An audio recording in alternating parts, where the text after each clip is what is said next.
फूचा महाअंतिम सोहळा centre fruit फू bye फू toll free comedy महाअंतिम सोहळा 12 जानेवारी संध्याकाळी 7 वाजता झी मराठीवर.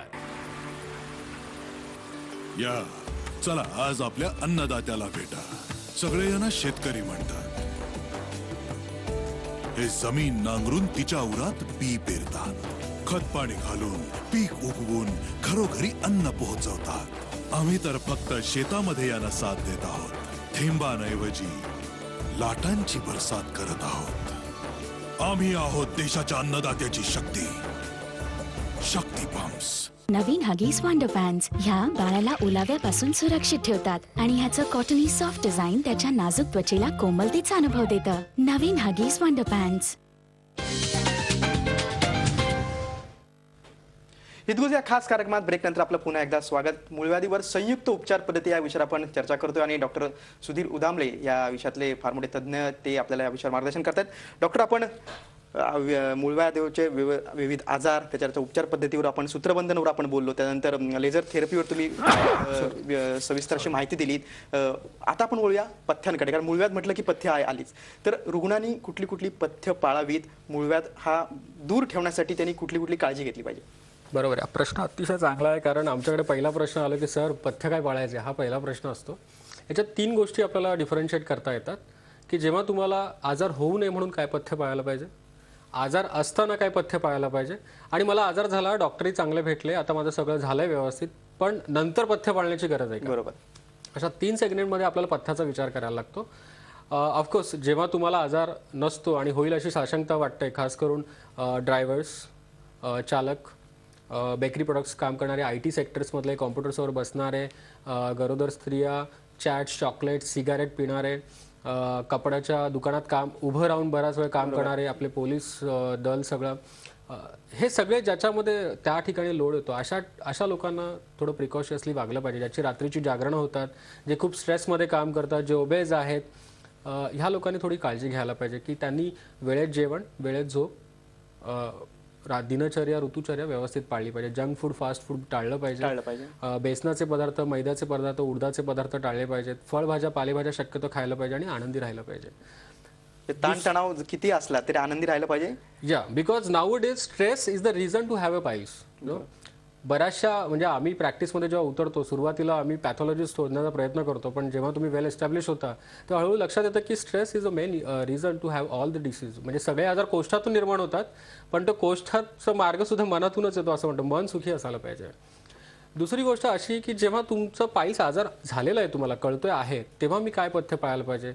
तर शक्यतो फळभाज्या, पालेभाज्या, नॉनव्हेज अवॉइड करायचं आहे, प्रवास अवॉइड करायचा आहे, चेंज इन द एन्व्हायरमेंट, वातावरणातले बदल. बऱ्याच वेळा इंटरकॉन्टिनेंटल प्रवास करणारी लोक, ह्या लोकांना मूळव्याध जास्त होण्याचा त्रास असतो. आता फॉर एक्झाम्पल काही लोक काश्मीरला जातात टूरमधून, येताना पाईल्स घेऊन येतात, म्हणजे चेंज इन द टेम्परेचर, त्याच्यामुळे कॅपिलरीज ॲक्शन बिघडते. तिसरा मुद्दा आहे की जेव्हा तुमचं काही प्रोसिजर होतं, म्हणजे पेशंट येताना विचारतो, सर मला कायमस्वरूपी बरं होईल का, तुमचं फाईल करतो मी, तुम्ही सांगताय ते सगळं करतो, माझं कायमस्वरूपी बरं होईल का. तर लक्षात घ्या की शरीर हे दर दिवशी झिजत असतं आणि नवीन तयार होत असतं. तर नवीन तयार होताना आपण त्याला चांगलं दिलं पाहिजे. कायमस्वरूपी निश्चित पाईल्स आता ह्या नवीन टेक्नॉलॉजीनुसार आणि नवीन आपण ज्या प्रोसिजर्स करतो त्याच्याने पाईल्स कायमस्वरूपात जातो, कारण त्याचं मूळच आपण बांधून टाकतो. पण त्याच्यासोबत तुम्हाला डाएट फॉलो करायला लागतो. तो डाएट जर फॉलो नाही केला, कारणं जर दूर केली नाहीत, तर हेतू दूर केल्याशिवाय तुमचं आजार जाणार नाही आहे. शिवाय नव्हते तेव्हा सगळं व्यवस्थित होतं आणि पाईल्स झाले म्हणजे नक्की काय झालं, तर तुमची डायजेस्टिव्ह सिस्टीम बिघडली, ती इम्प्रूव्ह करायला लागते. तुमची चयापचय संस्था इम्प्रूव्ह करायला लागते. तुमचं लिव्हरचं फंक्शन इम्प्रूव्ह करायला लागतं. तुमचे विटॅमिन्स बॅलन्स करावे लागतात. तुमचं जे आयन्स डेफिशियन्सी, बऱ्याच वेळा ॲनिमिया हे रिझन असतं फिशर व्हायला, ते तुमचं रिपेअर करायला लागतं. अशा बऱ्याचशा ज्या कारणांमुळे तुम्हाला हा त्रास झाला ती कारणं जर दूर केली नाहीत आणि नुसतं खालचं रिपेअरिंग केलं तसं चालणार नाही. अगदी थोडक्यात सांगायचं म्हटलं तर खाण्यापिण्याच्या वेळा बरोबर पाहिजेत, मसालेदार पदार्थ मी टाळले पाहिजेत, ताणतणाव टाळला पाहिजे, तुम्ही जिभेचे लाड थोडे कमी केले पाहिजे, बायकोचे जास्त केले तर चालतील. डॉक्टर, अगदी मी तुम्हाला थोडक्यात एका प्रश्नाकडे तुमचं मन वळवतं, ते म्हणजे एखादा ग्रामीण भागातला रुग्ण असू दे किंवा शहरी भागातला रुग्ण असू दे, मूळव्याध झाल्यानंतर तो थोडं घाबरतो असतो. तर अशा वेळेला त्यांनी त्याची प्राथमिक पहिली स्टेप म्हणून त्यांनी आपल्या डॉक्टरची कशी निवड करावी, कारण ह्या आजाराबद्दल बरेच गैरसमज आहेत. या आजाराबद्दल किती गैरसमज आहे हे प्रॅक्टिसमध्ये काढल्यानंतर ते लक्षात यायला लागतं. एक गोष्ट लक्षात ठेवा की कुठेही जादू नाही आहे, प्रत्येक ठिकाणी सायन्स आहे. त्याच्यामुळे आपल्याला जर एखादा त्रास झाला, मी तुम्हाला सांगतो 10 पैकी 7 पेशंटला काहीच नसतं. आणि आपल्याकडे एक प्रथा आहे की गर्दीच्या मागे लोक वाहत जातात की चला आपल्याला एक गुण येईल. परवाच्याच दिवशीची केस आहे, फिशरमध्ये कोणीतरी इंजेक्शन देऊन पाईल्स ट्रीट करण्याचा प्रयत्न केला. फिशरमध्ये स्क्लेरो करू नये, मग त्याचं ॲप्सेसमध्ये रूपांतर होतं. बऱ्याच वेळा हे भोंदू बुवा, बंगाली बुवा आपल्या बोलण्याच्या कौशल्याने लोकांना फसवतात आणि जाहिरात पण तशी करतात, जाहिरातबाजी करतात. आणि बेसिकली भोंदू बुवा हे वैदू म्हणजे काही लोक धुरी बाबा म्हणून काही फेमस आहेत, काही लेप लावून. माझे काही पेशंट आले होते की सर त्याने लेप लावला आणि अख्खं ते पाईल्स मास काढून दाखवलं, पण प्रत्यक्षात नंतर त्याच्या खोलात शिरल्यावर लक्षात आलं की ते काहीतरी कोंबडीचे किंवा बकऱ्याचे मांसाचे तुकडे त्या लेपामध्ये लावून चिमटीने असं थोडंसं ओढल्यासारखं दाखवायचं. लोकांची फसवणूक आहे, हातचलाखी आहे. तर शक्यतो अशा लोकांना भुलू नये. आणि कुठेही जादू नसते की एक फलाना औषध घेतलं आणि एकाचा पूर्ण गेला, किंवा एकाने काहीतरी केळातून औषध दिलं आणि ते गेला. मी म्हणालो ना की फर्स्ट डिग्री सेकंड डिग्री पाईल्सला बरं वाटतं. कधी कधी टेम्पररी डायजेशन डिस्टर्ब झाल्यामुळे तिथे इन्फ्लमेशन होऊ शकतात, ते आजार बरे होऊ शकतात.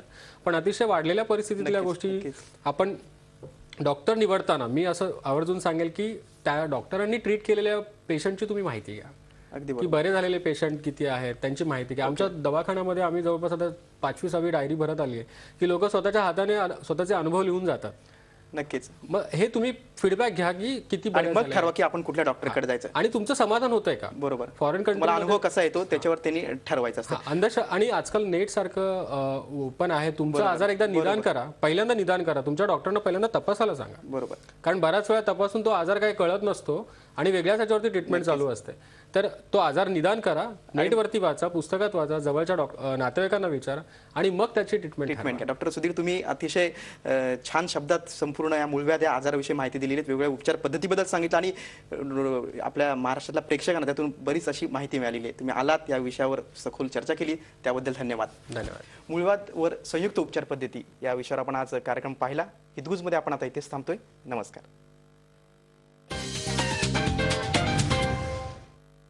आज हमारा देश इतना आगे बढ़ गया है कि बाकी दुनिया की नजरों में हम एक